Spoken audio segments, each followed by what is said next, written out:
am so excited to see Fuerza Regida this upcoming September here in Anaheim. And so I will be purchasing my tickets with the one and only SeatGeek. This video is also sponsored by SeatGeek with over 28 million downloads and, of course, the #1 rated ticketing app.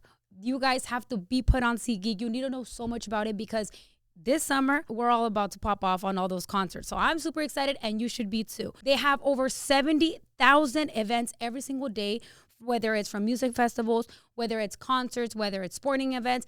SeatGeek has you covered. I myself have purchased tickets with them in the past for Fuerza Regida, Bad Bunny, Javi. It's been the most easiest, reliable, and the most funnest app for you to just purchase, enjoy, go out with your friends and family. Doesn't make it hard at all. They put all of their tickets from all over the webs into one place. So with SeatGeek, you're going to be able to have access to the best deals, the best seating. It's just going to be an amazing experience. Now, they do also have this concept where they rate their tickets from 1 through 10, which means that if you see green dots on the seats or on the tickets, it's because you're getting a good deal with good seats. Whereas if you see the tickets or the seats with red dots, maybe you should look for another one. But SeatGeek has you covered because they do also have something called buyer's guarantee. What does that mean? That means that is the only site that lets you return your tickets ahead of the event with swaps. I need somebody to tell me in the comments down below what other app does that, because I haven't heard of another one other than SeatGeek. And of course, I had to hook you guys up. So I asked everyone from SeatGeek, let's hook up my fans, my supporters, and let's show them how dope this app is. So they now have offered you guys $20 off your first ticket that you purchase from SeatGeek using promo code Itati. You heard that right. So $20 off your first purchase with promo code Itati. Make sure to click the link in the description to download the app, and we will see you guys in the next concert. SeatGeek, love you. Thank you for sponsoring. Let's move on to the episode.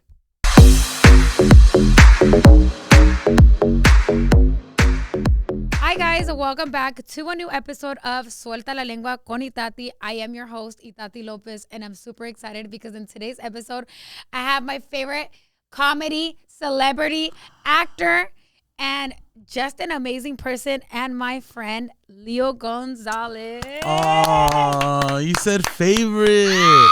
Well, it's because you're here, but how are you? I'm joking, Leo. You're a comedian too. We're going to take a little shot really fast. Let's do a shot. Because today we have a lot to discuss. We have a lot to get to. We have a lot to discuss. How we met, the first time we went live, everything. Cheers. Salir con vida. We're going to talk about that shirt too right now. All right. Salud. Puta madre. Oh. Bro, alcohol with vodka, you really want to black out. Like, have you seen that meme of Cookie Monster or Elmo cuando se cae de las escaleras? Wait, there's vodka in there? No. You're drinking vodka. This isn't vodka. What is that? Ciroc? No. What is that? This is just Minute Maid. It's just normal juice. Yeah. Ni Capri Sun te cree esa. Hold on. Let me drink this because I'm scared. You haven't drank it yet? I'm scared. I was just dying from a hangover the other day for room. Okay, like go. Okay. This shot goes out to Itati's podcast and just the success of Itati.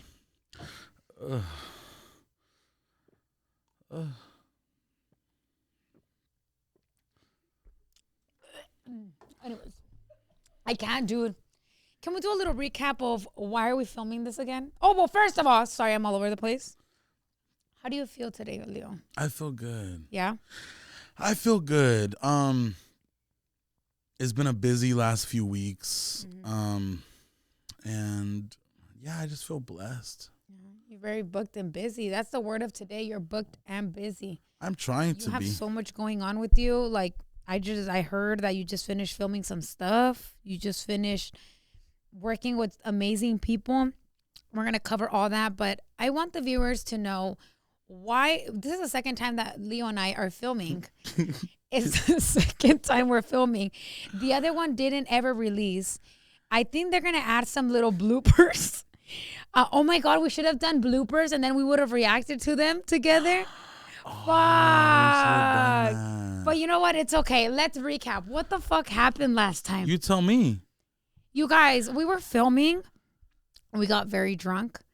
We? Yeah, you got drunk too. We? Leo, I'm about to pull out the bloopers. we Itati. got drunk. I showed up. Itati couldn't even stand straight. Okay, no.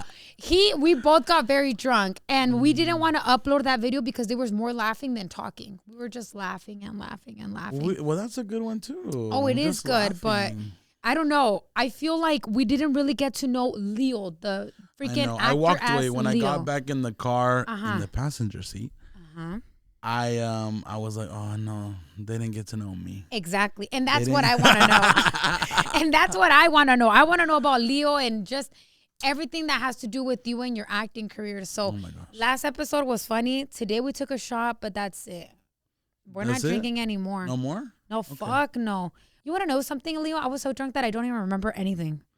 I don't remember nothing. You're lying. Dude, I left. Because in the beginning you said we got drunk. I remember everything. You got drunk. You pulled up already tipsy. In the passenger seat. In the passenger seat. George was driving. George, okay. Oh yeah, George. Where's George? He's at home today. ¿Qué es tu amigo, tu videographer, tu cameraman, or what is he? He's my everything. Your everything. No, I don't mean it like that. No, he's my assistant. He's my assistant and my best friend. How about if we do 300,000 views? 300,000 views, yes. 300K views, and we will release that exclusive episode with Leo. Yeah. I'm going to have to go over that freaking episode like 4 times and review it. No, we didn't say nothing bad, but I'm referring to like, I was just, we were just not good. We were, you know what it felt like? It felt like after the club when you go to the illegal after party. Or when you go to like Denny's or In-N-Out. Yeah, You know, like when you go after, like, you're all drunk from Pico Rivera and then you go out to eat with your friends and you're just laughing? Nah, hey, after Pico, there's a Denny's close by Pico. I don't know. I haven't been there. You haven't been there? Dude, let's talk about when we first met in person. Because okay, let me tell you guys something really fast. Leo, I've seen him since before social media. I've honestly seen his content. My brother is a big fan of Leo. We went on live once, like randomly. Remember, Leo? Yeah. And we just started arguing because you were talking about me that day. And you were talking bad about me on a previous video. So I had to confront you on live. Mm-hmm. Remember? Yeah. Yeah. And you still haven't apologized. But that's okay. Why would I? Because, was there a lie? Yes, there was a lie. You said that I didn't have a talent. And I feel like I have a talent. I'm still looking for it, Itati. I'm still trying to see who is contracting you to these shows because I don't really think you're an actor. But anyways, I'm glad. Maybe Hulu and Netflix. I don't know who you're looking for. Yeah, I'm glad that they give you the opportunity. But anyways, just fucking around. There's going to be the next fucking thing on TikTok where they're like Leo and Itati fighting. Now we're fucking around. So we went on live and we joked around. But the first time we met was the yacht party. Tell us about the yacht party. We met on the yacht party for Fuerza. We were, I wasn't there for that long because I had something that was scheduled. You left already. blacked out. That's why. No, I didn't. Yes, you did, Leo. I didn't. Yes, you did. I did not drink on that party, on that yacht. I gave you 2 shots. I remember. Itati. Bro, I remember. You did it. Wrong bitch. No. Wrong bitch. You were wearing a freaking black shirt and on top you were wearing like a cardigan, a blue one. And you had sunglasses or your glasses on. I remember. Guys, pull up the footage of how I looked that day. We even did a TikTok. Someone pull it up. I was wearing like a purple, like a button No, up. you weren't. A blue one. No, it wasn't blue. Yes, it was. And I've never worn a cardigan in my life. I don't. Not like a cardigan, but like a short sleeve, like kind of. Dude, I remember, Leo. Bro, we took a video. Maybe you're talking about Lalo. Like, no. I know we look the same, but damn. No. Leo, I remember we did a video of fake arguing. Bro, I remember you were wearing like a blue shirt. They're going to pull it up right now. We're going to see it. Anyways, that day was so fun. So I met Leo and I was like, Leo, ¿cómo estás? You know what? When you guys meet Leo in person, if you ever have the opportunity to do so, he's so humble. Es bien buena onda. Con quien quiera también. Porque with everyone. With everyone. Are you like a spiritual person? I am. Are you a good manifester? I am. Oh, trust me, I am. You're not a good manifester. I told myself like 8 years ago, I was like, I want to be on a 661 Celebrities podcast one day. And when are you going to achieve that? Because I'm not from there. This is it. You're not 661? I was born in Oxnard. 805? Of course. You've been to Oxnard? Yeah, I've been to Oxnard. I was born in Ventura. And I was born in Where do you live now? Bakersfield. What area code is that? 661. Oh, okay. Is that what you said? Like I said. Anyways, you're from Hanford. Bottle real quick? No, you're not getting anything. No, I want to take a little shot. Just me, not you. Yeah. Because to be in a room with Itati, you got to get fucked up. No, not like that. That's mean. No, but I told myself a long time ago, I was like, I want to be on Itati's podcast. Why are you lying, Leo? No, Itati, for real. Are you being serious? No, for real. As soon as you talked about it, I really was like, oh, I hope I get on. I hope I'm enough to be on it. Well, it's because your team kept reaching out, so I was like, whatever, let's just put him on. No, I'm just kidding. Pull the emails up. I'm kidding, Leo. No, it's an honor for me to have you on here because I really do look up to you. And de hecho, I was talking with one of my managers that was just here, Jasmine. I'm going to start taking theater school. Really? No, like I'm actually being serious. That's sick. Yeah, you're being sarcastic, Leo. I know when you're being sarcastic. No, a lot of people say that I act sarcastic. That's me actually being genuine. Are you being serious? A lot of people are like, you're being... No, for real. Well, I'm going to start taking theater school because I want to become an actor in the future. I know that I made it when I come out on La Rosa de Guadalupe. That's when I know. Yeah. I don't know how to fake cry and none of that. I can be like that evil bitch, but I don't... feel like you can fake cry? I feel like you could.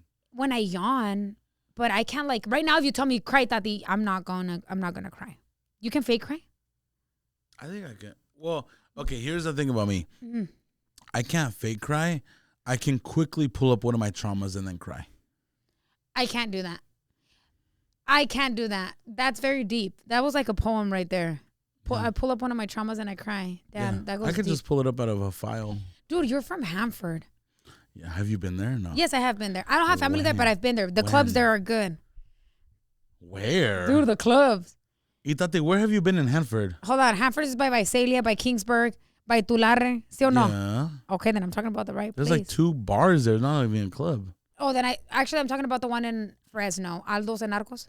That's Fresno. Yeah. But Hanford, I've been there. No me acuerdo para qué fue, pero se ha ido para allá. You stopped for gas. Bruh, at the dinosaur one?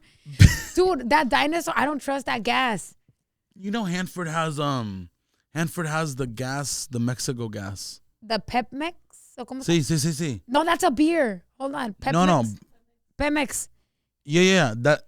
If I'm not mistaken, that's the only place in California. Really? Hanford is the only place in California that has a Mexico gas company. When did you move from Hanford to over here? I left in 2019. I moved to Nevada. I was living in Reno for a year. Oh, shit. And then you moved over here? And then I moved straight from Reno to LA. And you moved over there to Reno because of to heal, bitch. To heal. Shit. Not to heal. How was your life growing up? Was it difficult, or what was it that you had to transition yourself from Hanford to Reno? Yeah, it was kind of difficult. Was your life hard at all? It is, but I feel like depending, like my life was hard as in like, if you wanted to grow in life and you wanted to be someone, you had to get out of where you're from. Mm-hmm. Like I had to, for example, and I've talked about this before. I lived in a house with obviously my parents and my brothers and sisters. My dad was the type of like, you have to work with me. If you don't want to work with me, then you can't live with me. So I felt like I could never grow unless I moved out, which is why I left Oxnard to Bakersfield. And people ask me all the time, why Bakersfield? Because at that time I didn't have money to spend a lo menso on anything. I was only 19 or 20, so I just found the cheapest city possible, Bakersfield, and I love it. I honestly do really, really like it. So what was it, or if you could share with us, what was it that was difficult growing up?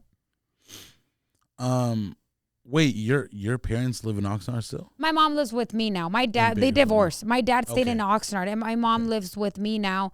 And we live there, but it was hard growing up, Leo, because I feel like traditionally Mexican parents, they don't believe in that, like, oh, you're not going to graduate high school. You're not going to go to college. Entonces, ¿qué vas a hacer? ¿Qué vas a hacer con tu vida? ¿Vas a hacer YouTube? ¿Vas a hacer TikTok? Like, that sounds like a Rosa de Guadalupe episode.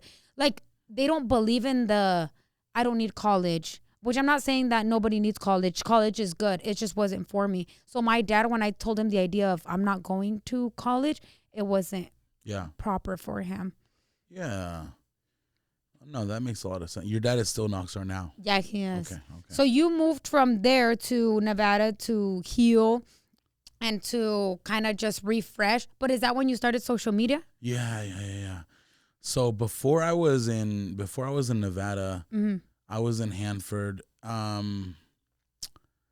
So like in 2016, just a quick little summary. We're not gonna make this episode super dark. No, we want it to be dark. But all right, let's do it then. Okay. Dim the lights. No. So 2016. At the end of 2016, my mom had a stroke. Super bad place, and she actually happened to have a stroke on the same day as I started my new job at Univision. Really? And so gosh.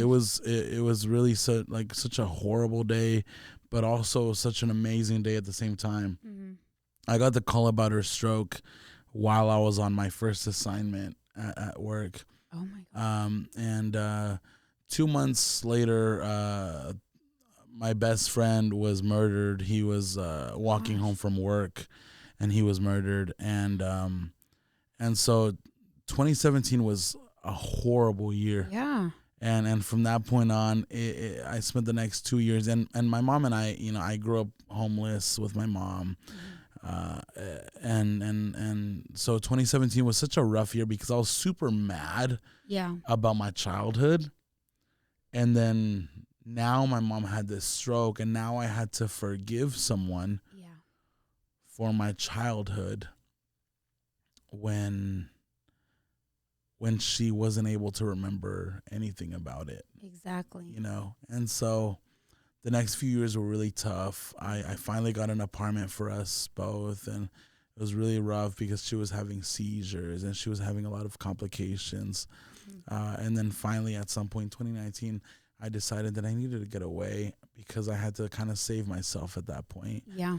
And when I got to Nevada, right around the pandemic time that it was starting, I started doing TikTok. And super randomly, I only got TikTok to follow Adam Rosa. Oh, okay. Adam, are you? Oh my gosh. Adam, are you okay? Or Ray, okay, yeah. Yeah, right. Because he's so funny, and I wanted to watch more of him because I saw it on Twitter, and so I joined to watch so much more of him. Mm-hmm.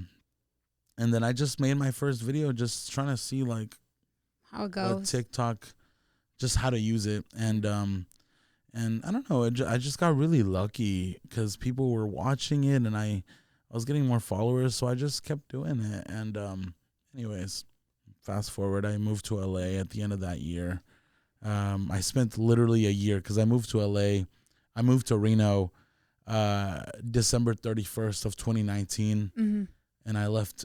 I moved to LA literally 1 year later. Really? And I moved to Crenshaw. I got an apartment with Gil and Victor, and just two of the nicest people in my life. Gil was doing acting. Victor was doing TikTok.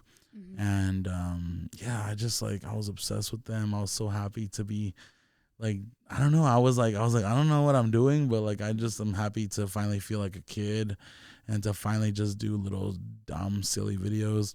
And they were working. And then, a little bit into Crenshaw, I got my first brand deal, and I was like, oh my gosh, I can pay rent. And then I moved to a content house called Familia Fuego, and met some other people there. We lived there for 6 months, and after that, I finally got my own apartment in Burbank. And I was just finally, I was like, oh my gosh, I finally have a chance to have my own home, have electricity and gas, and I don't know.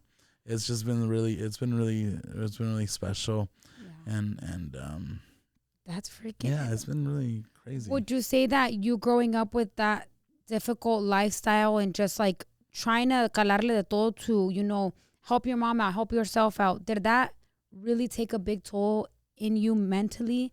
Did you feel how you're saying you grew up wanting all of this for you and for your mom? Now you're living your childhood. Now you're did you feel growing up your goal was man, I got to do it? Was this always your plan, to make it out and be someone in life for you and for your mom? Honestly, early on, it wasn't. Early on, I was, I'm just being very, very honest. Early on, I was just I just want to get away. I don't care about this, making it or showing, a lot of people, I feel a lot of mentalities tend to be like, I'll show them. Yeah. Not for me. It was never about showing anybody. For me, it was just like, let me get away from everybody. Okay. And then as things started going really pretty and well, I started to feel like, okay, well, I can get over myself a little bit. But what's your mom lives still in Nevada, or she lives here? No, my mom is in Hanford. Okay. And you have siblings? No. It's just you. It's just me. So she lives there by herself. Yeah. And does she usually come para acá para verte a ti, or you go over there to see her, or is it No, now? my mom is still, she's had a few strokes, so she can't drive. Okay. She doesn't have good vision, memory. Mm-hmm. So I go to Hanford a lot. I go to Hanford at least once or twice a month. Okay. To check up on her. To go hang out. But you're saying that como que she kind of with the stroke se le olvidó cosas? Yeah. Because I heard earlier when you said that she kind of forgot you. Yeah, so strokes, a lot of what strokes is your brain. Yeah. And so it kind of fries your brain from everything that you know. Mm-hmm. It changes your cognitive being. And so her first stroke changed her memory, her vision, her speaking, her communication from her brain to her body, her walking. And so and she's had strokes since then. Mm-hmm. She's had heart attacks, seizures since then. Oh, wow. And so, but she's doing a little bit better? She's doing a lot better now. The thing about my mom is that she is crazy strong, And it's surprising to me because I think for a long time, I didn't give her a lot of credit for that because I grew up with her being sick. Yeah. And so I always was like, oh, I don't know what she can handle. Exactly. But as time has gone on, I was like, fuck, tiene más vida que un gato. Has she ever joined you to one of your castings or one of your presentations or something that you're doing? No, none of that yet. My hope is that when I'm able to do a TV show or a movie, that she can come. One of my biggest goals, exactly. One of my biggest goals is for my mom and my dad to be on the red carpet when I do finally have my own show or my own movie, to have these two paisas be right there. Hell yeah. For this moment, because I always felt like with my family, I always felt like we were just like, I don't know if that sounds kind of pick me, but I was like, my dad's siblings are so successful. They've always, one of them is a professor and one of them has done construction, which is super successful. And my dad's always been a field worker. And when I looked at my mom, I was like, my mom was a foster child, growing her whole life. She was in group homes. And I always looked at both of my parents. I was like, fuck, you guys got the worst part. But they know how much you've grown, no? They've seen everything that you're doing. Te han comentado sobre eso? Like, Leo, wow, look at all this that you're doing. What has been their impact on seeing how much you've grown? What have they told you, your mom or your dad or your family? Yeah, I think that they're just, I think the three of us are surprised. Yeah. I think that's what it really is, because I think none of us expected anything of what's going on, and I super did not. And so for me, I'm just trying to prove to them that, just trust me, just hold on a little bit. Yeah. Some cool stuff is happening. Just wait for me a little bit. Exactly. And we're going to get our shot at, something good. So who is it that you dedicate everything that you're doing? All of these big things that you're doing, ¿a quién se lo dedicas? Is it all to prove yourself, the person you are? Is it more towards your family? Who is it that every single day that when you're casting or working or doing all these things, who is it that you dedicate your work to? I think that for me, it's, I don't know. I think that for me, it's for me. For you. No, yeah. Yeah. Yeah, I totally agree. I think for me, it's man, I don't know. I think that while a lot of stuff was going on growing up, I think that I was always with myself. A lot of people are whenever I tell people oh, I'm an only child, people are people are oh, you're so lucky. You got everything. I was like, bitch, at the shelter. like, no, there's no, I didn't feel super lucky. And so I think for me, it's always just about like, I want to do this for me and the dreams that I ideated by myself and the things the people that I looked up to by myself, because there were certain people that I remember in like the worst and the darkest moments that I was like, oh my gosh, like life fucking sucks. Yeah. But this comedian or this show is so good and it made me laugh. And so I think it's for me.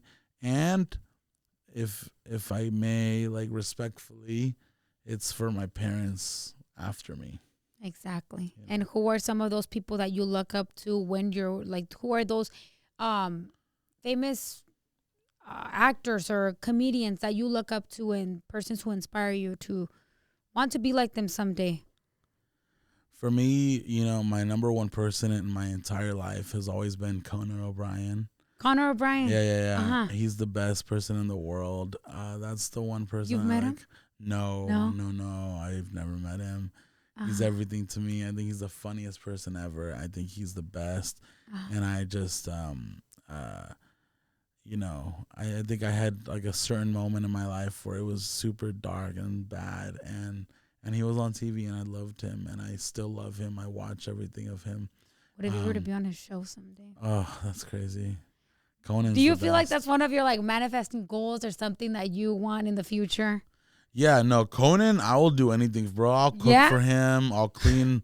I'll wipe his ass. Like, I will los do zapatos, todo. Everything, que te diga, bro. Quiero que vengas a hueler un pedo que me voy a echar ahorita. Yeah, sí. Nah, güey. Hit me with your car. Yeah. If he hits me with his car, I will dead ass get on my knees and say, I'm sorry for being in your way. Really?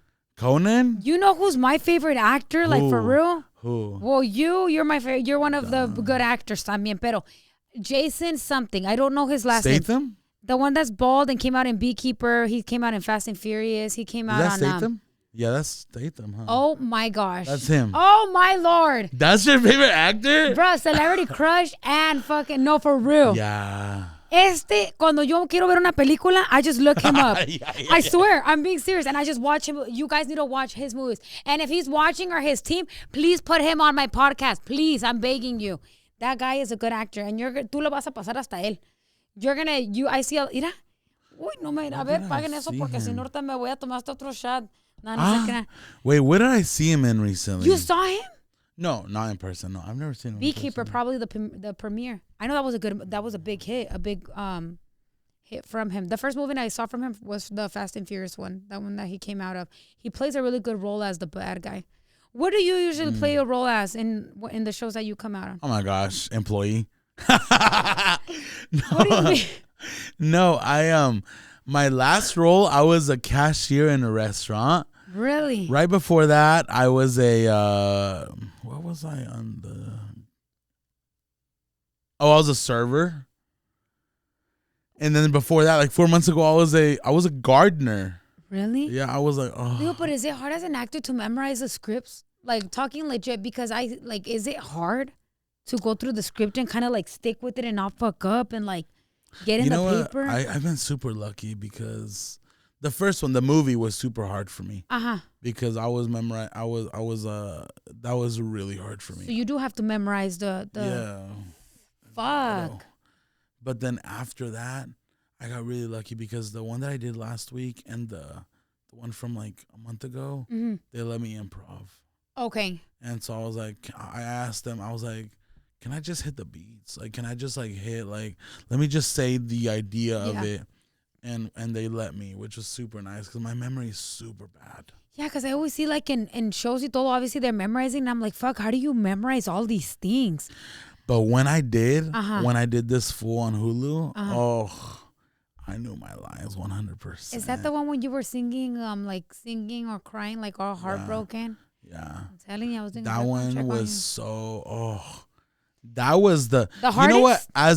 It was the best. Oh, the best. I've been thinking since then, I think like if there's ever a first like role for a person, that's the one, because Chris Estrada and his family, the cast, were such a welcoming group of people that I felt so free. I did everything exactly how they wanted. And it was so, oh my gosh, they were so nice and welcoming. And I lost my voice. If you notice, like towards the end of the episode, my voice kind of changes how it sounds because over the 2 days I lost my voice because of the I had allergies, because I think earlier in the week I shot the Zyrtec stuff, and we shot it in the mountains for 3 days, and so I had really bad allergies, and they kept getting worse. So by the time that we did the Hulu thing, my voice was out from all the sneezing and everything. Damn. But they were the best. Like that one was such a amazing, perfect first role to do. I feel like you would be a very good actor in the series On My Block. I don't know why. Really? They need to push you. Bro, that little sip right there kind of threw me a little hint or something. Are you coming? No, I'd love to. Oh my gosh. I love Julio and Jessica. When you started getting into deeply the world of acting, when you started meeting all these celebrities and actors, what did you feel? Did you feel like, fuck, I'm doing it? Like I'm fucking. Nah. I think you're giving me a lot of credit. I haven't acted that much. But it's not easy being an actor. I'm not an actor, but I know how hard it must be. You want to know something? I've had to do ads or commercials or stuff like that. It's not easy. It's not easy. I get headaches. I get migraines. And I get pissed. So imagine as an actor, I've heard a lot of people have told us about how you're a hard time to work with. But go ahead, keep talking. So who'd you talk to? Who'd you ask that? You must be good at recycling. You chug that shit crazy. Look at that. I've been working on these for hours. Bro, I've had this since the morning. I must be dehydrated.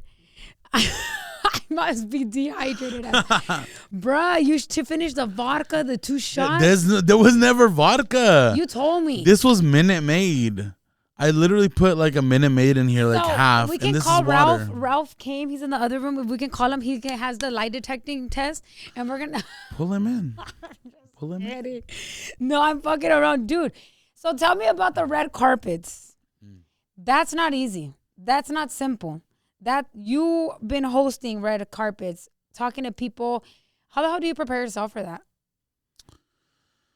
It's just talent. It's just supernatural. Nah, I don't think. You think it's no, like actually? kidding. You think it's natural? Like you think it just comes with the person? No, you know what? I think that when you release, any sort of like coolness of stuff, I don't know if that makes sense, but like, I will say the only time that it didn't work was I did a red carpet where I interviewed Adam Sandler and oh my gosh, Jennifer Aniston.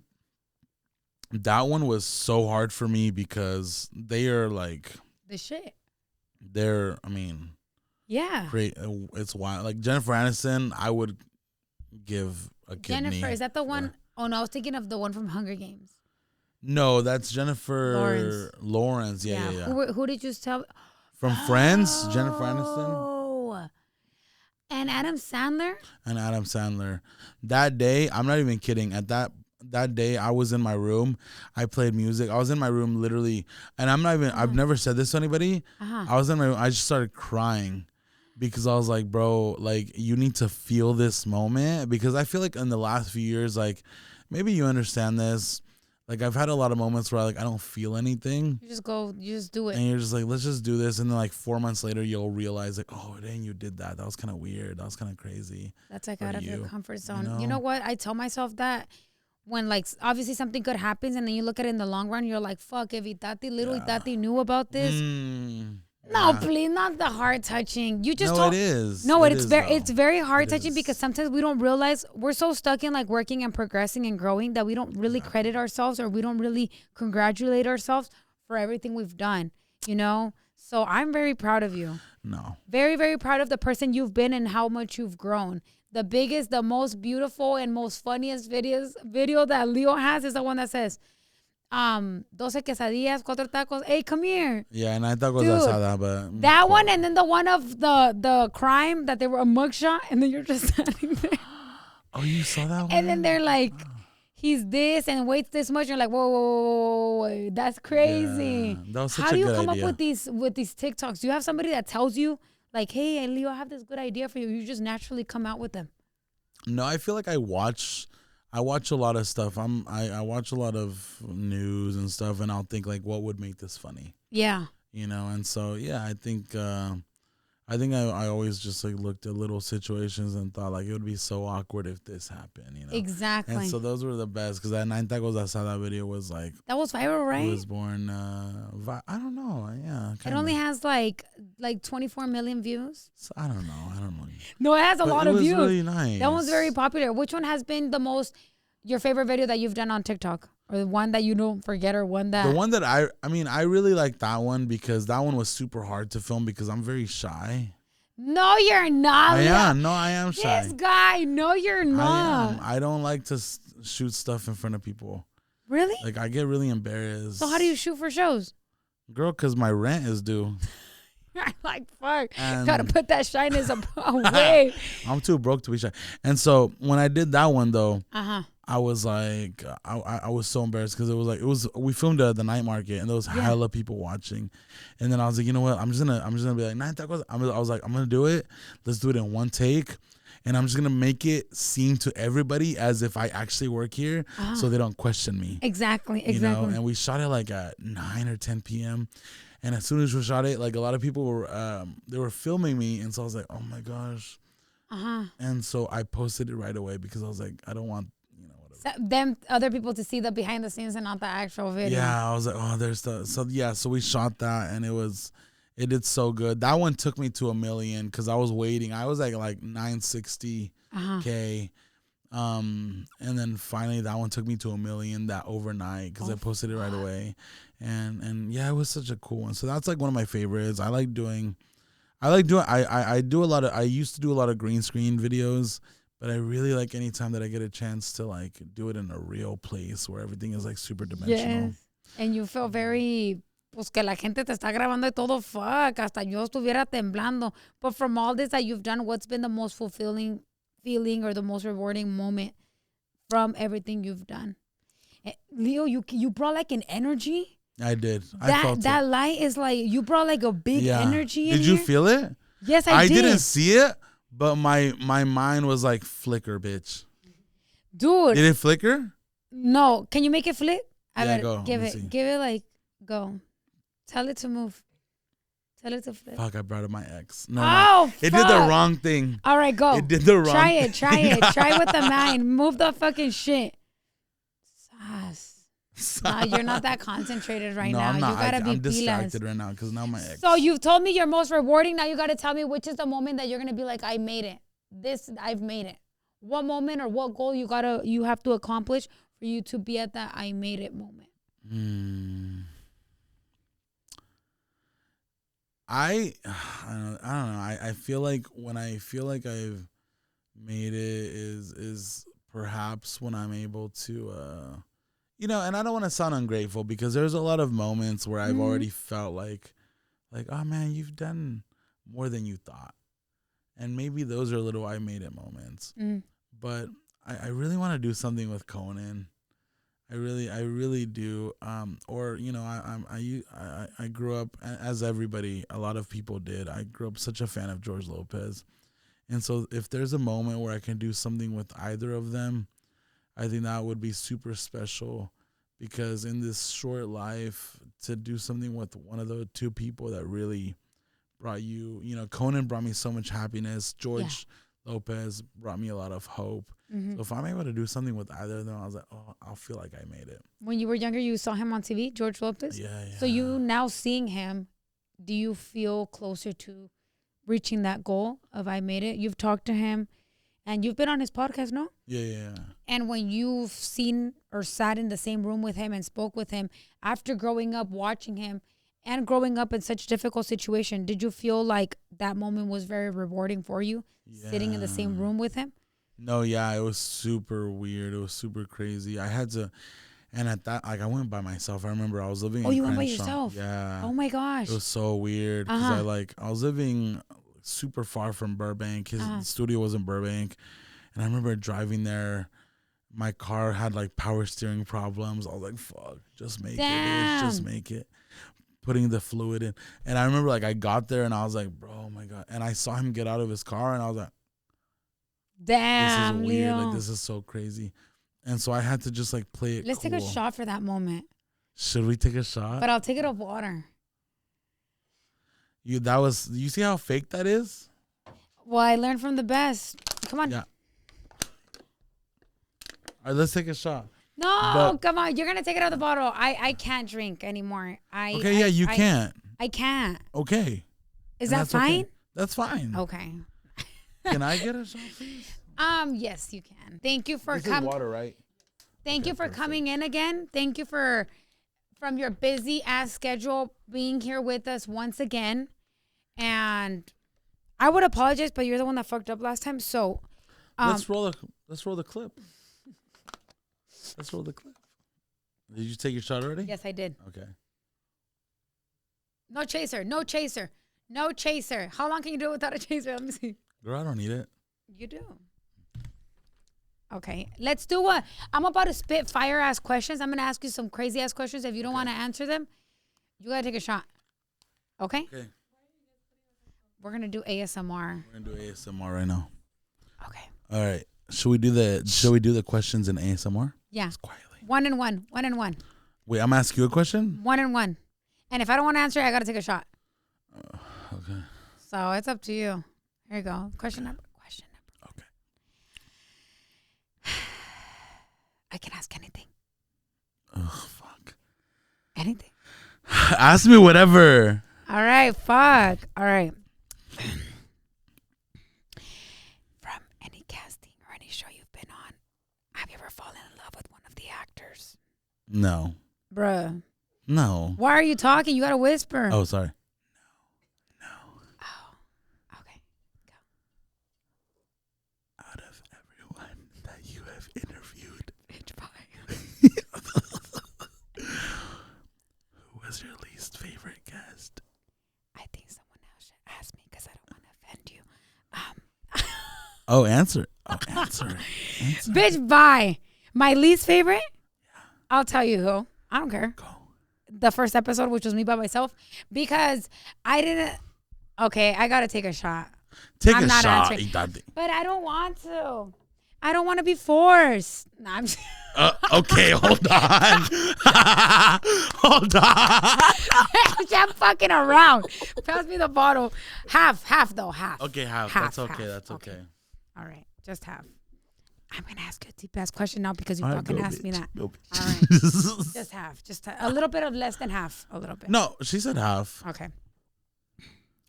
What has been the most money you've made from a TV show or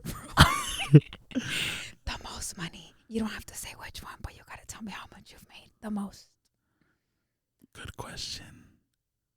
I haven't made that much money from TV shows. That's not the question. How much? What's the most you've made from where you've worked or a brand or something? Like 1,400. So that was such a waste of a question. No, that's a good question. Okay. Thank you. Go ahead. Let me take my shot. Go. Oh. We want to hear the shot, though. We want to hear the shot.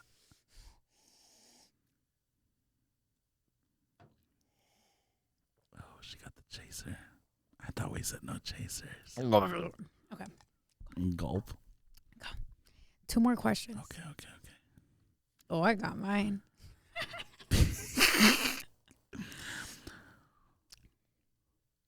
Who has been a person? Why are you trying to make me take a shot? Who has been a person? Fuck, I gotta pee. That me too. After this one, we'll go. No, after this one, and then I ask you, and then we'll go to the restroom. Okay. Leo, come on. This isn't Silent Library. Who has been a person in this influencer space that you don't fuck with? Fucking shit. Am I trying to get canceled? Oh, no, I'm not saying it. I thought of that bitch, but I'm not going to say it. Pass me the bottle. All right, we got to do half a shot.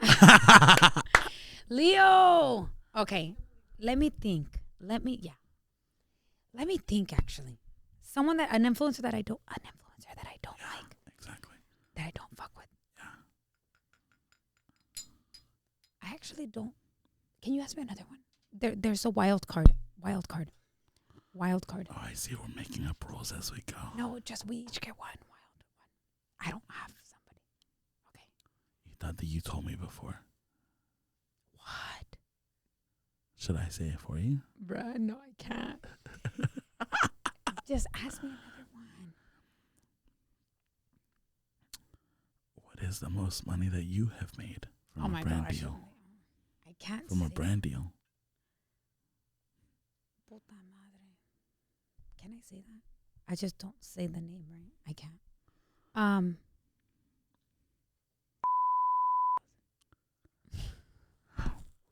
Andre. How much? It was last year. From a brand deal? You want me to tell you? But they have to blur out my mouth. Yeah. Put them on the line. We'll fix these eye bags real quick. We will fix this forehead right away. Damn. I haven't made that in a year. Oh, but I don't have none of it. Because I'm the type of person that doesn't keep any money in my bank. I like to invest it or something. You ask me right now, Tati, how much do you have? Strictly honest, for like 1,000, 2,000. I don't like to save money in my bank because the bank just reuses the money. The money you put in your account, they're using it to let other people borrow it. So invest it in other shit. Instead of them investing it, you invest it. Am I not right? Yes. I mean, your money is still there. I mean, technically, but we're... Girl, because you thought you did something. Okay, now I'm going to ask you the deepest question. She thought that was her big one. Girl, I thought I was going to be a TikTok audio. Yeah. That was not your big one, love. Sorry. I have a question for you. All right, go. Mm-hmm. What's your body count?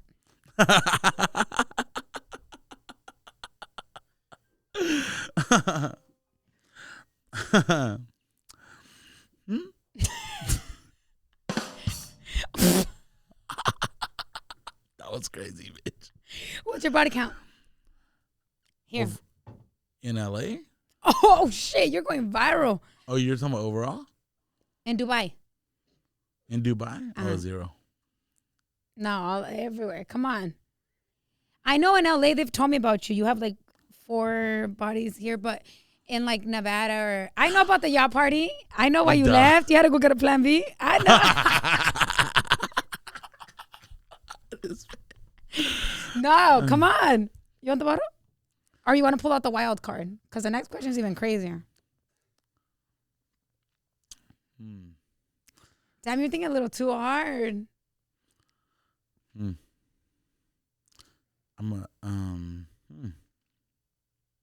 Yeah, let me use my wild card then. No wild. Damn, leave it like that? I mean, I don't know. That's good. Next question. Here we go. I actually ran out of questions. I don't I don't have any more questions, but I will tell you. I don't know. I don't know what I should ask you. I was going to ask you one question, but I shouldn't ask you that question. It's a little too deep and profundo. I was going to ask you, what show did you just grabar, but you can't. Oh, actually, I know you can't share that. You just filmed a show recently. What's the name of it? Take the shot, Leo. I don't know if I can talk about it. You can't, which is why you need to take a shot. Take a shot, Leo. Can we pour the shot? Oh, shit. Here you go. Pour that shot. Meanwhile, we get into the topic about you being in the White House. Because the fact that you could pull that off says you're that B.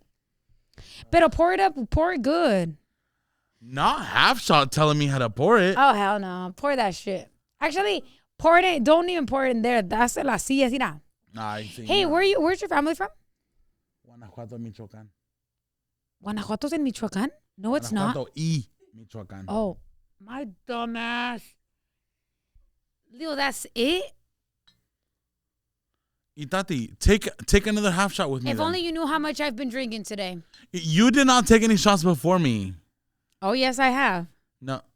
Gang. Not of alcohol, but, bitch, I stay hydrated. She's on IV. Nah. Not IV, please. I'm going to do just this. Just pour it up. Look at. Girl, look at that. Tell me that ain't all the way. We don't have the game of La de Hija de tu Madre. I need to come up with a board game. Hija de tu Madre, I love your board game. Have you ever played that game? It's fucking bomb. No, I haven't. Okay, go. I just played the Loteria one, Mike's game. No chaser. You ever see me taking a chaser? The fuck? I did. The red drink that you took right after yours? Yes, I did. Go.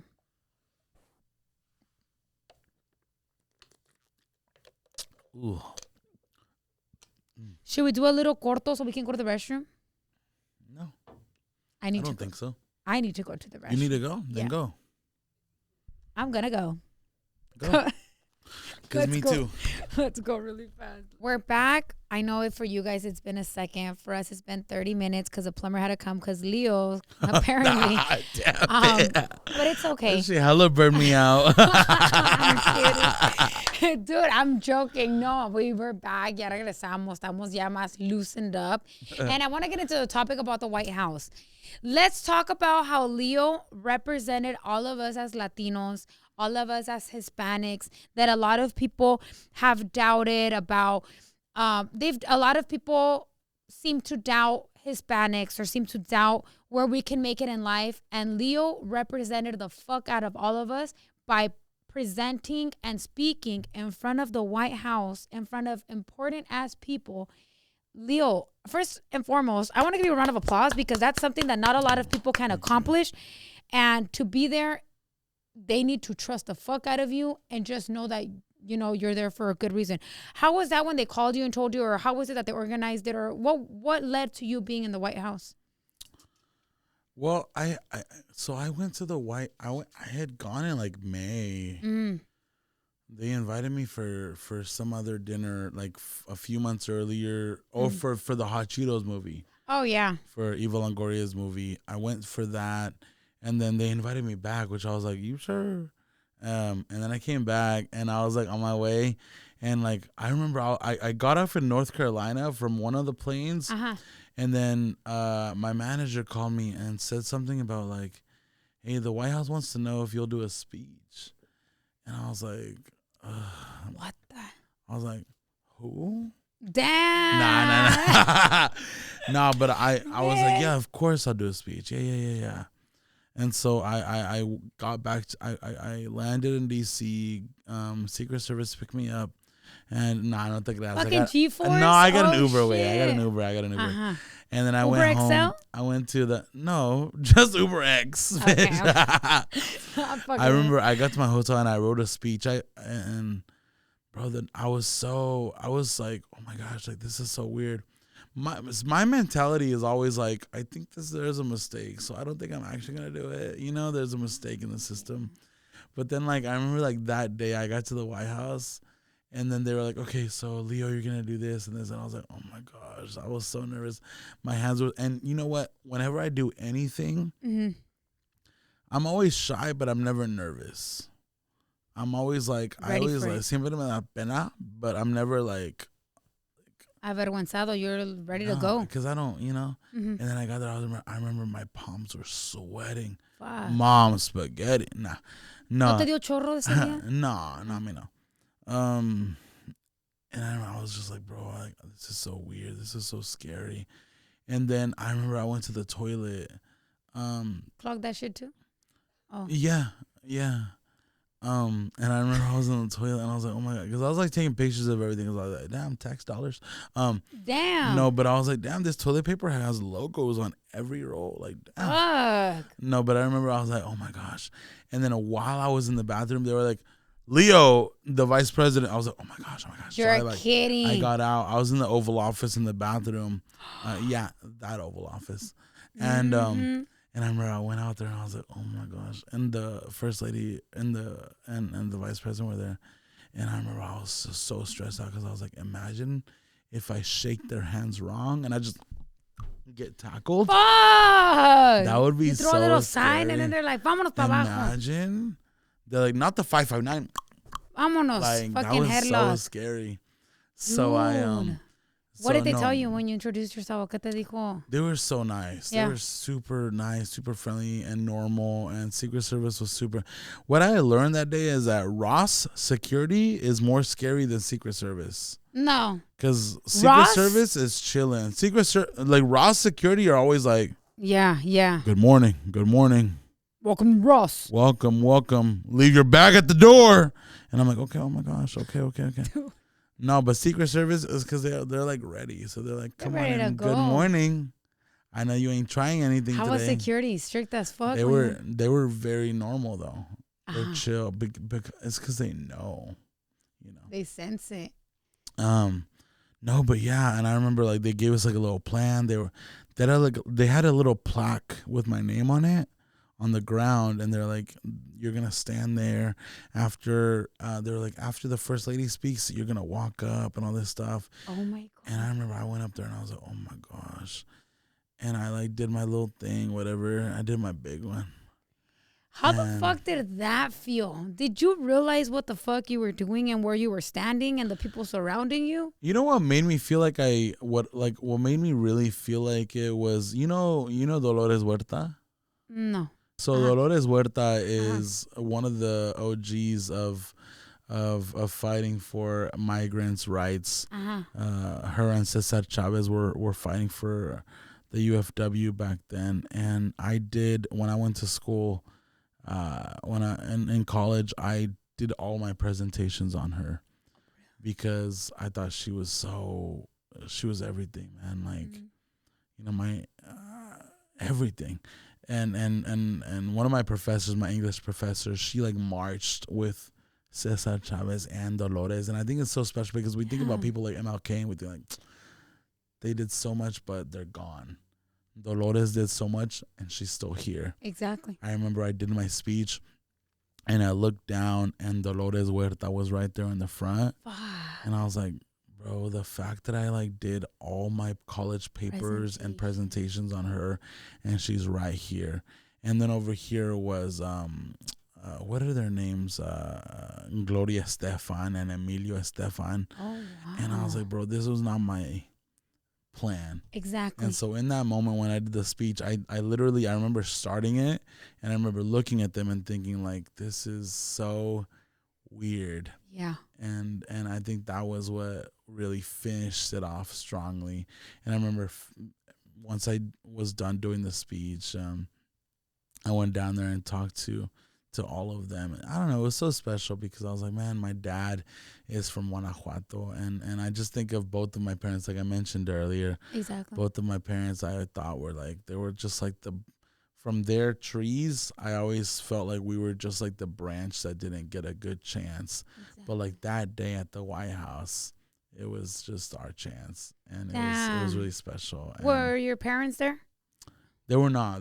My mom was, my dad was in Mexico, I think.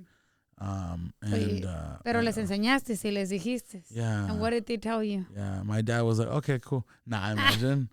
No, they were, I think it was super, super crazy when I talked to them about it. And when you look, or sorry for cutting off, when you look back at it right now, when you look back at that moment you were there, is it something that you've processed and you know what, like, do you realize how big of a step that is? Like, I can't just call tomorrow, like, I want to present myself in the White House. Do you realize what big of a thing you did and represented us? No, I mean, yeah, I think I can call tomorrow. Damn. But, nah. You can call tomorrow and they pick you up at the airport. Fuck. Like, Joey. Hey, Joey. So I was, imagine. Bro, can you bring a +1? No, you can't. I never got a +1. They didn't let you take it to +1. Are they like super fucking Did they tell you what you had to wear? Yeah. Really? Like color-wise and everything? No, they were just, because when I went originally, it was just like business casual. But then when it was like, you got to do a speech, bro, I had to go get a tie and everything. Damn, Leo. Shoes. I was like, do you guys do like a little write-off? Fuck. But was that one of the moments that you feel most proud of yourself? Yeah, that was such a big moment. It just, I mean, the thing that's sad about it is that there's so much, there's a lot of political stuff going on that takes away from that. Mm-hmm. But I think the way that I've been able to just like process it or or handle it. Is just that, like, my dream, like, I was always such a political fan, no matter what. I'm just a political fan. I just love knowing what's going on both sides since I was a kid. And so for me, it was like, I know that a lot of people were maybe disappointed by that. Yeah. But for me, it was like, well, I just like the opportunity to be there and finally get it done for the little kid me. Hell yeah. Maybe the adult me is not, super representative of what's going on and what they believe. But the little kid me was always just down for a cool collab. Hell yeah. And you've done collabs that a lot of people will not be able to say that they've collabed with. So it's something definitely to be very proud of. So how do you handle, do you ever receive hate that ever gets to you? Or people Yeah, let's that pull it up. No. Oh, we're here, I imagine. But how do you deal with it? Do you even care about it when you receive it? How do you take in all the negativity? Not all, because I'm sure you don't get a lot. I mean, what the fuck are people gonna say? Do people even talk shit about you? Because I feel like they don't. But do you ever feel like that gets to you, or that makes you feel a little bit weak, or it ever gets? You know why? No, it does though. For me, it does. Really? It does. Why? Because I'm not like you. You're so like, you're like super strong. I'm not. For me, because for me, like, I never expected myself to be doing this type of thing. Yeah. And so when they tell me stuff, I'm like, why are you talking to me like that? Like, yeah, I'm like, not even, like, I didn't even tell myself I was this. You made me that. Yeah. You followed me. You expected me to do this. I never told you I was going to do that. Exactly. You're just So for me, I get super butthurt because I'm like, damn, I'm sorry for, like, doing this or for not, because I think for me, like, I always tried to make content and do things that were appropriate for different groups of people. Exactly. But then when one of the groups get mad, I'm like, this was for everybody, not just you. Exactly. I don't know. So I take it kind of rough. So whenever I get those messages, I'm like, bro, like, why are you so mad? You block like, them or what? You just leave them? No, I block. I'm a blocker. You are? I'm a blocker. Do Really? you block or no? No, I don't love when they comment hate, but if they do, fuck it. Like, I'm the type that fuck it, leave it. Let me tell you why, Leo. When people comment shit, people are just commenting. You're living the life that they want to live. Because someone that is happy in the position they are, okay, put it this way. If there's someone that doesn't like you, like genuinely doesn't like you, then they don't want to see you. They'll block you. They'll take you off of everything. They don't want to know shit about you. But someone te tiene envidia o te tiene coraje, or someone that wants to be in the position that you are, they're obviously going to try and bring you down. They're obviously going to tell you shit to try and knock you down because you're living the life that they want. So they don't have nothing else to do rather than try to tumbarte. Yeah. And that's how I see it. So when people tell me shit, I'm the type that just leaves it. I don't reply. I don't react to it. But I leave it to give them that little gusto for themselves. Yeah. Because someone who's happy with themselves doesn't spread negativity, doesn't go talking shit about everyone. Someone who's happy with themselves and loves themselves, they're grinding. They're doing what they got to do for themselves. Someone who isn't happy with themselves have to go and express themselves in the most negative way and have to go and just spread negativity. That's the way that I've learned it, which is why I don't care. In the beginning, I did. I will be honest. My skin was very thin and todo me picaba. When they would tell me shit, I would get sad. Right now, bitch, you can call me puta and I'll be like, fuck it, I am. Like now I'm just like, whatever. You call me whatever the fuck you want. It's only up to us to take what we want serious. Damn, not motivational. Wow. Fuck, not a whole ass book. What is his name? Who? Andre the Monk. Dude, what would you be if you weren't an actor or if you weren't doing what you're doing Jay right Shetty. now? You gave me some Jay Shetty stuff right now. Was that motivational? It was. Was it really? Yeah. It's because, Leo, you really can't care about, you're never going to satisfy everyone. You're never going to.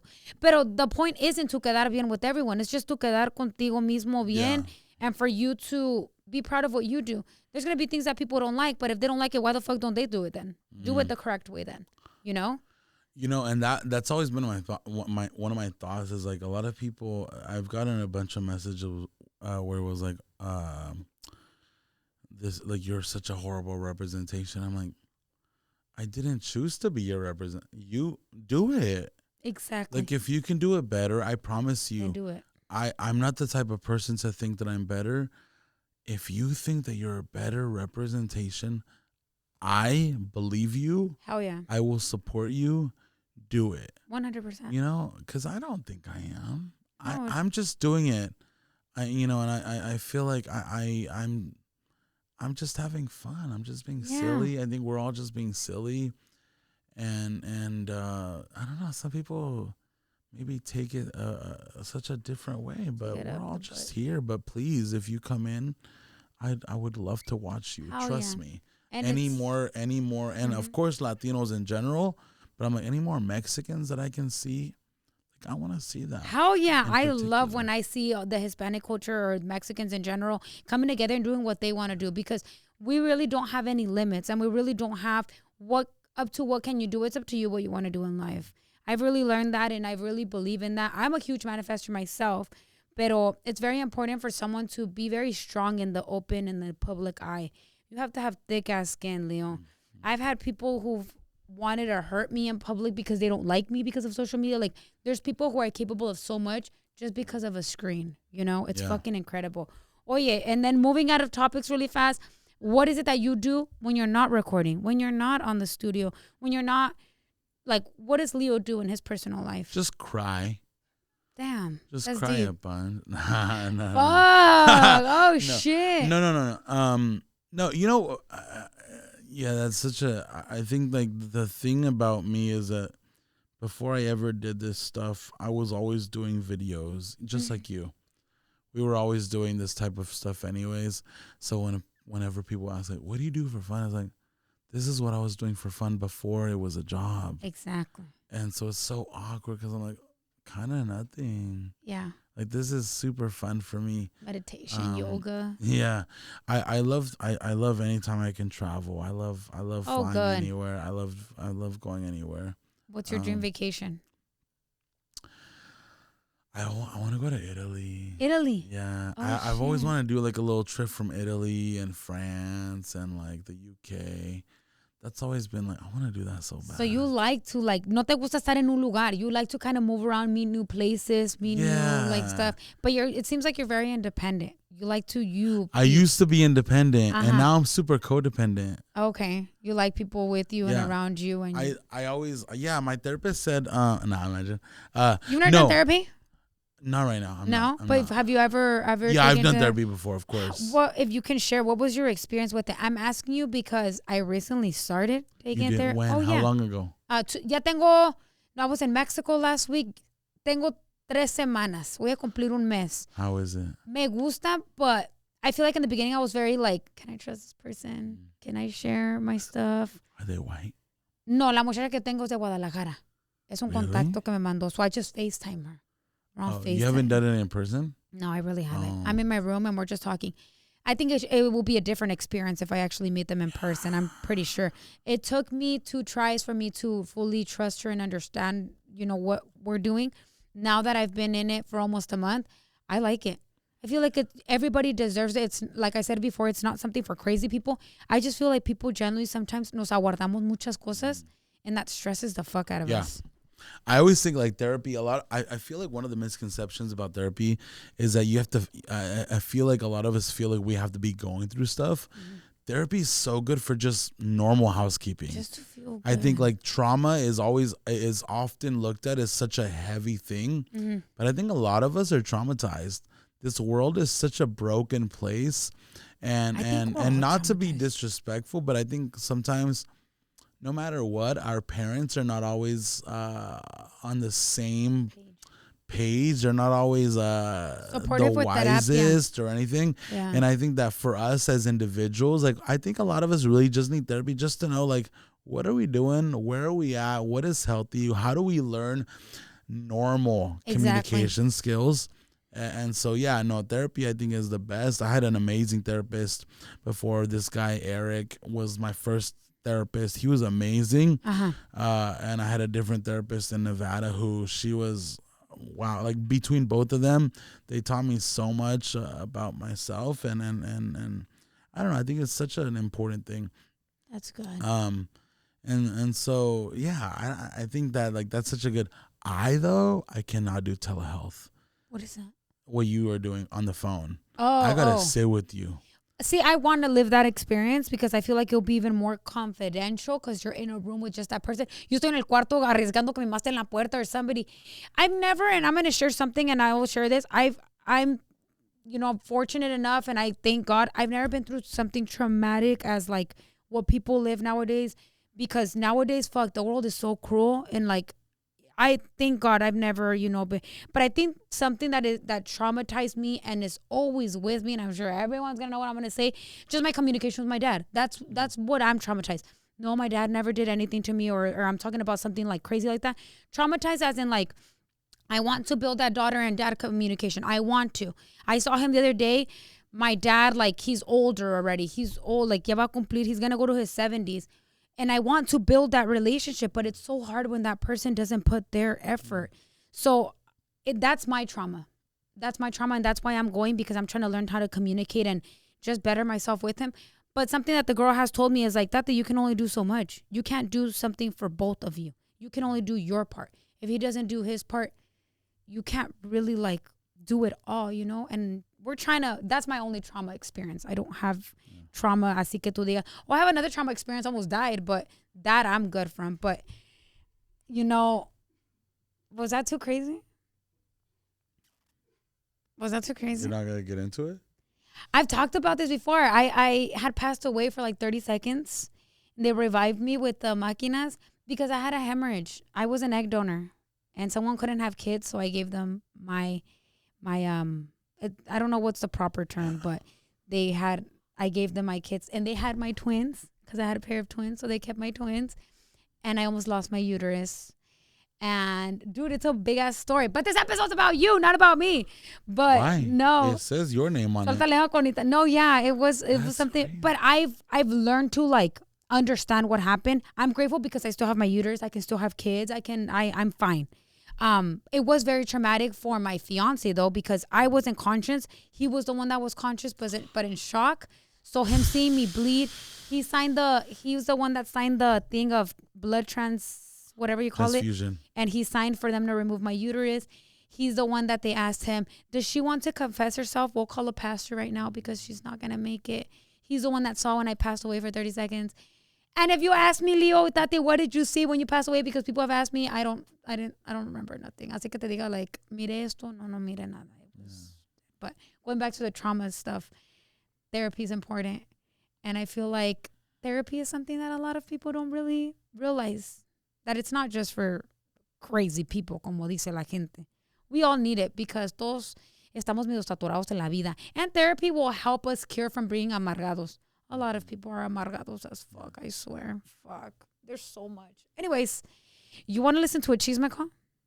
Yeah, let's do it. Bro, were you like all distracted and you weren't listening to me or what? No. It's because I need you to understand that you moved on very, very quickly past your fiance's trauma. That is true. And I don't know if that's just for this episode or in life, but I hope that you are able to go back to that with him. Because yes, ask that him, was like, a lot. it? I know that was a lot for you and you experienced it, but the trauma of a person who has to sign those things and to experience that from the outside is a trauma that almost, in my opinion, feels worse than the person experiencing. Hell yeah, because I wasn't conscious and he was. And he told me that when I passed away and they brought the máquina to revive me, that they took him outside of the room. They took him into a room that was like a church, and that the doctor went in there and the doctor said, is your girlfriend, he thought it was my wife. I mean, he thought I was his wife at that time. And he was like, is your wife Catholic or Christian? And he was all like, she's Catholic. Okay, does she want a priest to go and confess her? Because we're gonna take her upstairs to get her uterus removed. But she only has blood in her head, not in her body. So she might not make it. They let him go all the way to the operation room with me. But he couldn't go inside. He can only stand outside. And he was all like, that's it. We're going to have a nurse go with you to the waiting room and we'll let you know. I think it was like 4 hours that it took. And then he was able. But you know what, Leo? I'm going to be honest. I've talked to him like, babe, how are you mentally? How was it? He's never answered me that. And that's a good topic. Like, I'm honestly being serious. I've never asked him, like, what the hell happened? Are you okay? See, that's important. Sometimes we're always so focused on ourselves that when situations like this happen, we don't ask the person that also affected more than me. He lived it, you know? Yeah. He saw it. Damn, Leo, that was deep. The person that he loves. Loves. Not loved, please. No, but I'm just referring to that moment. No, for real. It was that. And I think there's a lot of, in that moment for him, there's a lot of mourning. And so, yeah, no. That's how I knew he was the one, honestly. That. And then the 2 times I've done plastic surgery, he took care of me. So I know that he loves me. The guy loves me. I love him too. But anyways, Leo, let's get into a chisme call. Sorry. I had. What? I was emotional. Was it really? It was. Are you actually being serious? You know what? You didn't see the tears in my eyes? Now I can actually talk about it, Leo. I can talk about it smoothly because I've talked about this so many times. I just feel like I like to talk about it because that's the best way I heal. When I talk about things. Si me lo aguardo, no. If I'm ever like TMI, if I remember my days of the month and you ask me for it, then I'll cry. Like, obviously, it's a sensitive topic. But I think that I don't cry because I realize, like, thank you, God, I can have kids. I have my ovaries. Would I ever become an egg donor again? No. I would never do it again because obviously I had a traumatic experience. And I have a C-section cut. And do you know how fucked up, not fucked up, but I feel so sad when I go to like doctor's appointments and they check me and I have a C-section cut right here. And they're like, would you have a boy or a girl? I'm like, I didn't have none. I almost lost my uterus. Like, that fucks me up. I don't know why. Yeah. Obviously, it's not their fault. They don't know. The day that I actually woke up in the recovery room from when they did the hemorrhage, my friends sent me flowers and everyone and the nurses all like, oh my God, congratulations. Did you have a boy or a girl? I was like, girl, I almost met God. Like, I almost went, like, I almost passed away. So it's hard moments. That's why when people all the time ask me on social media, like, people sometimes watch pieces of other podcasts where I talk about my uterus and they always make fun of me. Like, oh, Tati can't have kids. Tati doesn't have a uterus. Tati this, Tati that. And I realize, like, it's my fault because I'm the one that shared it with everyone. So that's my fault. It affects me in the way of, like, imagine I didn't have my uterus. Like, let's just imagine I didn't. All that hate that I get, that would fucking, like, me mata mentally, you know? People don't realize that their words can mentally fuck up someone. What if I didn't have my uterus? And what if you kept making fun of me because I didn't have my uterus? There's people out there and kids nowadays with so much bullying in the internet and in person. There's so many young, innocent kids that even do stuff to themselves, you know? There was like a 12-year-old in Texas or somewhere because he was bullied at school. Se lastimó because of social media in school. But that's another topic. Leo, I don't want you crying, all right? Nah, we can cry. It doesn't have to be another topic. No, we're going to jump into a chisme call because now my emotional side is coming out and I don't want to cry because I have a sty in my eye and my sty hurts. What if you ever do want to cry? No, I don't want to. We're going to jump into a chisme call and we're going to listen to this person. Ruben has a family chisme with us about some crazy ass shit happening. Leo, recupérate. I don't want to see you sad. No, I'm a chameleon. I think you're like in shock or something. I think you're like kind of like, God damn. Like, what the hell? How did this even come up? Because we're talking about therapy. We're just talking about Hulu and then you went there. Fuck, and then I went to my traumatic experience because we were talking about therapy and all this stuff. Anyways, we're going to listen to Ruben's family drama. You're the one that's going to start the call. Prank him with a little Domino's call. And should I be a Domino's employee? Yes. Okay. Take their order. All right, let's hear it.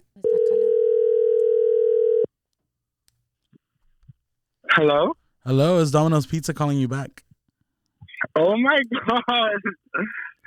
Can I get a large pepperoni pizza? Yeah. Did you want to add some cinnamon twists? I think we have those. Oh, yes. That sounds so good. And then we have a special right now on cheese and jalapeno bread. Do you want to add that while you're at it? Might as well. Oh, that jalapeno. No me gusta el chile. No te gusta? No, that's not what I heard, Ruben. Oh my God. Ruben! Hi, Itati. How are you? Good, and yourself? Good, aquí estoy con Leo. You know Leo, the one and only Leo on Hulu, on Netflix, on Triple X. You know who I'm talking about? On what? Yes. Yes, Leo. Yeah. So we heard that you have some family drama. Oh my God, yes. Well, we want to hear it. Okay, so this started like I'm gonna say like 2 years ago when I had barely came out, and so one day we were out here in the front, we were drinking. It was just me, my sister, and one of my cousins. Yeah. And so then I started receiving text messages from one of my cousins that doesn't like me, like he does not fuck with me at all. And he started like telling me, "Oh, you're fucking gay. I fucking hate you. Like, I wish your dad fucking doesn't accept you in the family." And like he was just telling us like a whole bunch of stuff, right? Yeah. So then my brother seen that like my whole mood just like switched up, and he was like, "What's wrong?" And I was just like, "Nothing. Like, just leave it alone. Like nothing." And then he was like, "Are you sure? Because you don't act like that." And he was like, "Let me see your phone." Because I started crying, you know? And he was like, "Why the fuck is he telling you this?" He was like, "I'm about to pull up to his house." So then he calls one of my other cousins, and he's like, "Oh, you better put your shoes on because we're gonna go fight him." And dude, que se arrancan, and they took off to my cousin's house, and they made like a big old scene over there. And so the next day, because they had called the cops on them, so and they just came back home. And so then the next day, we just left it like that. And I was just like, okay, cool. I was like, you know what? Like, no me molesta nada en eso. I was just like, as long as I know that my family accepts me, I was like, that's all I care for. Like, I don't care about him, you know? Yeah. So then tell me why, I'm going to say like a year goes by, and then I get on Grindr, and guess who shows up on there? You're And I don't know. And let me tell you, he was having a kid at that time. So, yeah. So this is why they say no abras el hocico y no juzgues, porque a veces uno anda en el mismo barco. Exactly. So then he started texting me, right? And then he was like, "Oh, like send me a picture." And I was just like, "No, I'm not gonna send you no picture." No chilo pic, please. So he was like, I was like, "I need to see a face pic." As soon as he sends me the face pic, I was like, "Oh fuck no, I know who the fuck you are." And I told my brother like real quick, and then he was like, "What the fuck?" And then next thing you know, so then I told my family and like all my friends. I was just like, "Dude, like, guess who's on here?" And then el chisme, pues, corrió, like, you know, you already know, the chisme in the Mexican family, corre rápido. Oh, hell yeah, más rápido que la chingada. Hay un chisme. If I say I'm pregnant today, fuck, all my family's gonna know by the next 2 minutes. Pa' mi totes son buenos. And so then everybody started finding out, right? And then next thing you know, like, I'm gonna say this November that passed, he was on there again. And then this time, let me tell you what I found. Now this fool has an OnlyFans account. Yes, dude, he has an OnlyFans. Y todavía he's still messing around with like a whole bunch of other guys. And now he has a kid, and he has a whole nother wife. Oh. What the hell? Puta madre, dude, esto me acaba de enredar machinazo. Este es tu primo. Yeah, this is my blood cousin. So when he found you on Grindr, when he was like, you're the one that said send me a pic, but I'm confused. Hold on, I'm confused. Like he didn't know it was you. No, he didn't know it was me. I don't have no pictures on Grindr at all. First of all, let's talk about people like you. Put a picture. Nah, no, Ruben, put a picture, Put a picture. I'll send a real face picture of me, but like I won't send it until they send me one, you know? So he just sent you a message like nothing, aunque no tuvieras foto, like what if you were fucking Freddy Krueger or Jeffrey Dahmer or something, you know, like I don't know, guys are weird like that. Gay guys are weird like that. That's why I've heard that about them. Damn. And he just said, let me message you. Te mandó una foto and you're like, fuck, this is my cousin. Imagínate que te hubiera mandado una foto de la otra cara. Would you ever see your cousin the same? I don't think so. Fuck no, that. and the thing was, like, he was, like, flirting around with me, like, on there. So I was like,